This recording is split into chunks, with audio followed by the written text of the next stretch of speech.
the Lord. First and foremost po, we give the highest praise, honor, glory, and thanksgiving only to our loving God. In Jesus' name, hallelujah, hallelujah to the highest. Dobleng paggalang po sa ating minamahal kinagalang mahal na Pastor Wilson Almeda at ating beloved Honorable San Pastor Linz Almeda, ating beloved Mama Dear po, praise the Lord. Sa beloved Almeda children po, beloved respective family po, hallelujah, praise the Lord, magandang tanghali po. At sa inyo po, sa inyo din po sa bawat ordained preachers, mga manggagawa, ating mga minamahal na mga kapatiran, at sa mga baguhan po, hallelujah, magandang tanghali po. Hallelujah. At ganoon na rin po sa mga nakatungay sa ating live webcast through Facebook and YouTube. Hallelujah. Welcome po kayo sa banalagawan ng ating pinakamamahal na Panginoong Jesucristo. Hallelujah. Praise God. Hallelujah. Hallelujah. Salamatan ko po. Hallelujah. Taong 1995, nang makakilala po kami sa ating pinakamamahal na Panginoong Jesucristo. Hallelujah. Sa pamamagitan ng banalagawan ito ng The Jesus Miracle State International Ministry. Hallelujah. Una pong nasave ang aking beloved tatay. Hinanap pa po namin yung kuneta noon. And the week after, kami naman po ng kuya ko ang nabautismoan sa tubig sa pangalan natin pinakamamahal na Panginoong Jesus. Hallelujah. Before po nung kami pa ay nasa malaking relo na ating kinagisnan, tunay po, bat-bat po kami ng sakit karamdaman. Na rin po kami po ng kuya ko, talagang sugatin po kami from upper limbs to lower limbs. Tad po ng sugat yan. Meron po kami family doctor pero wala pong kagalingan. Puro kung ano lang pong mga inirereseta niyang gamot pero tunay, pabalik-balik po ito hanggang sa nakilala po kami sa mahal na Panginoon. Instant po, sa hallelujah, nang kami mabautisman. Tunay, pinagaling po ito natin pinakamamahal na Panginoon si Kristo. And before po, out of my desperation nung kabataan ko, nung nasa relief pa po kami, tunay pong madalas din po kami manalangin. Ako po, hindi sa pagtatas ng sarili ko, 1 oras po ako manalangin noon dahil mapanalangin mga po kami. Ang dalangin ko sa mahal na Panginoon, sabi ko, ipanagin po sa akin yung halamang gamot o bulaklak na magpapagaling sa mga sugat ko. Pero hindi ko namamalayan.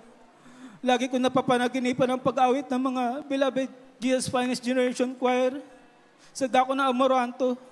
Yun na pala yung kasugutan na ating pinakamamahal na Panginoon Jesus. Amen. Hallelujah. Ngunit, na-realize ko lang po yun right after 2016 ng mamatang ko, na ito yung napapanaginipan ko noon. Ito na pala yung sagot sa akin, sa aking panalangin ng ating pinakamamahal na Panginoon Jesus. Hallelujah. Hallelujah. Hallelujah. Thank you so much, Jesus. Hallelujah. At lais ko rin po pasalamatan ang ating pinakamamahal na Panginoong Jesus. Hallelujah sa safe arrival po namin dito. Maraming salamat po aming pinakamamahal ng Jesus. Hallelujah sa kabila ng kaliwat ka ng balita na maraming bumabagsak ng eroplano. Ngunit, hallelujah, nariyan ang kapanagtagan natin, tayo mga tunay na Kristiyano, pagkat alam natin, nariyan ang katugunan sa ating mga samod dalangin, ang pag-iingat natin pinakamamahal na Panginoon Jesus. Hallelujah, we're sleeping like a baby in Jesus' name. Hallelujah. At sa pagpapala po ng mahal na Panginoong Jesus, tunay hindi ko po ninais makapunta ng Japan. In my thoughts, ang akala ko, mga Middle East ang punta ko. Kasi before, right after ko mag-aral ng college, nag-apply na po ako pa Middle East. Hanggang sa pinigilan na ako ng beloved wife. Pero tunay ang pinakamamahal na Panginoon Jesus, hallelujah. Tunay, sa pagtatapat, pagbibigay na ikapatundog, tunay nariyan ang mga pagpapala ng ating pinakamamahal na Panginoong Jesus. Habulin ka ng pagpapala. Kahit di mo hilingin sa ating pinakamamahal na Panginoong Jesus. Hallelujah.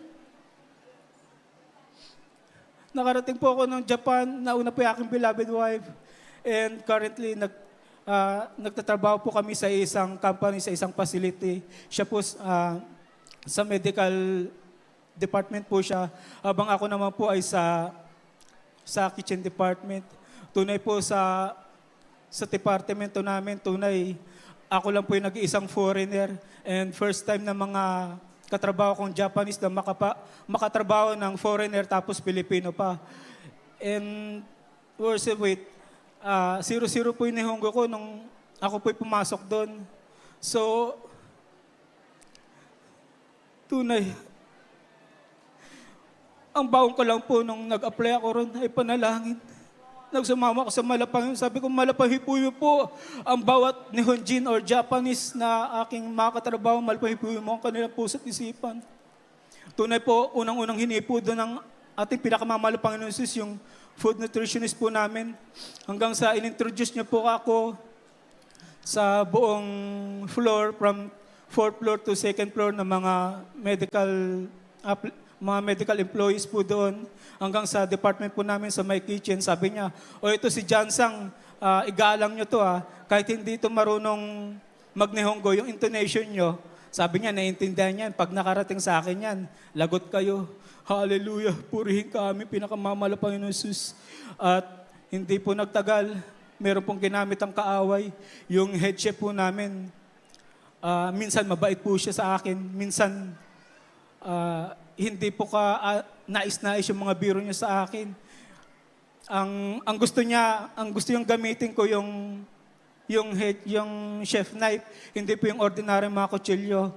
Lagi niya po akong binabantayan, every minute talagang nandun po yung minsan pagbibiro niya. Minsan tama naman yung pagtuturo niya, pero minsan aagawin niya po sa akin yung kutsilyo habang nag-ihiwa po ako. Tapos pilit niya akong tuturuan na tama daw ang paghawak. Although tama naman yung paghawak ko ng kutsilyo.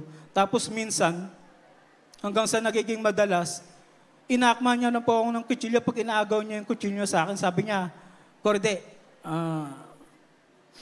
watashi. Sabi, ang ibig niya sabihin, itong kutsilyo itong ginagamit mo, akin. Itong apron, akin din yan. Tapos, minsan, sisikuhin niya po ako na pabiro, tapos tatawa, tapos aalis na. Pinapanalangin ko po, wala akong magawa sa mga panahon na yun. Sabi ko, mahal na Panginoon. Minsan po, pinapahiya niya pa po ako kahit tama naman yung procedure ko. Minsan, parang nagpapasikat siya porque puro babae po yung mga iba namin katrabaho doon. Gusto niya po minsan yung pinagtatawanan ako dahil 0-0 nga po ako sa Nihongo. Pero tunay, sa mahal na Panginoon, hindi tayo 0-0, kundi 100%. Pag 100% ang ating pananampalataya na i-release. Hindi po ako pumapasok sa aking trabaho na hindi po ako nakapanalangin. Lagi po ako may sapin, may baong panalangin. Kahit maliit pa po ako. Hallelujah, hindi po nagtagal. Kasi masyado na pong delikado yung biro po ng aming head chef. Hanggang sa inireklamo ko na po ito sa aming head manager at sa food nutritionist po namin. Hanggang sabi ko, hindi ko na po talaga kaya, sabi ko. Sabi po ng food nutritionist namin, talagang maraming nagrereklamo dyan sa head chef natin, kahit mga caregiver. Konting mali lang, talagang pinapagalitan niya, tinatawagan niya pa talaga. Sabi ko, mag-quit na lang po ako si Cheo. Sabi niya, ay hindi, sabi niya, gagawa natin ng paraan to. Tapos sabi niya, sige, ganito na lang, magpahinga ka ng 2 weeks. Sabi niya, mag-relax ka lang.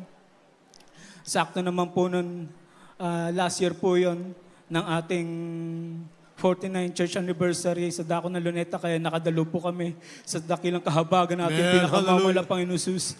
Hallelujah. At pagbalik po namin noon, magkakatapusan ng February last year, sinabi na po sa akin ng food nutritionist namin na ililipat na raw po ng facility yung head chef namin. Hallelujah. At wala pong kapalit. Ako po yung may iwan. Sa halip na ako yung magkukwit. Hallelujah. Tunay dakilang ating pinakamamala Panginoong Jesus. Amen. Hallelujah. At yung isa pong matagal na rin na Haponesa na may edad na rin po siya, pinarangka niya po yung food nutritionist namin. Sabi niya, bakit naman ganon? Yung head chef ang tinanggal mo. Paano yan? Napaka-busy natin dito, lalo na pag may event. Tapos pinalit mo lang foreigner, tapos 0-0 Nihongo pa. Sabi niya, ang sama naman nun. Ang sagot ng food nutritionist namin, Wari Janayo, ibig sabihin, hindi masama yun. Basta turuan nyo lang. Oh, purihin ka, aming pinakamamala Yesu Kristo. Yes, hallelujah. Hallelujah. Hindi po doon natatapos ang mga pagpapala.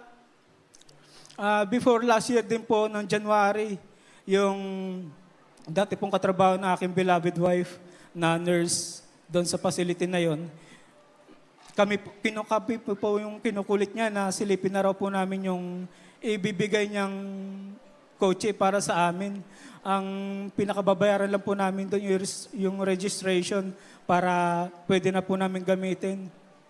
Tunay po hindi namin binayaran yung sasakyan kundi yung registration lang po. Hallelujah. At nakabalik nga po kami ng February.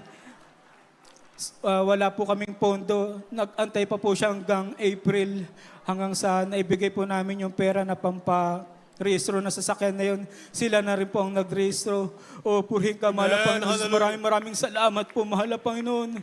Sa mga pagpapalang yan, mahal na Panginoon. Napakahirap po kasing mamalengke. Or pagka mag-grocery, lalo na po pagka maulan. Minsan, nung wala pa po kami sasakyan, talagang minsan inaangkas ko pa yung beloved wife ko sa isang bike. Tapos yung mga pinamili pa namin. So parang nagiging tricycle po yung bike namin doon. Pag nakikita kami ng mga bata, sabi nila, oh, sugoy Disney. Pero tunay, hallelujah, ang pagpapala ng mahal na Panginoon. Kahit di natin hilingin, pag-deserving tayo sa mga pagpapalang yan, nariyan, hallelujah. Kusang ibibigay na ating pinakamamahal na Panginoon, Yesu Kristo, hallelujah. Hallelujah, we thank you so much, Jesus. We thank you so much, Lord. At mag-iwan lang po ako ng konting mensahe para po sa mga Japanese na makakapanood po ng live webcast na ito. Hallelujah. Konnichiwa minasang. Korede, Jesus Miracle State International Ministry. Amen. Hallelujah. Kami samaga, sugoi des. Gipo to Tokyo ni mini ikimasyo. Facebook ko to, YouTube de, mini ikimasyo. Sorry kara, osaka ni Baiburo Benkyo Remas. Ikimasyo, minasang, yoroshiku onegaishimasu. At ang lahat ng pinakamataas sa pagpupuri, pagluluhati, pagdadakil at pagpapasalamat ay sa ating pinakamamahal na Panginoong Hesus po lamang. Hallelujah. Praise the Lord.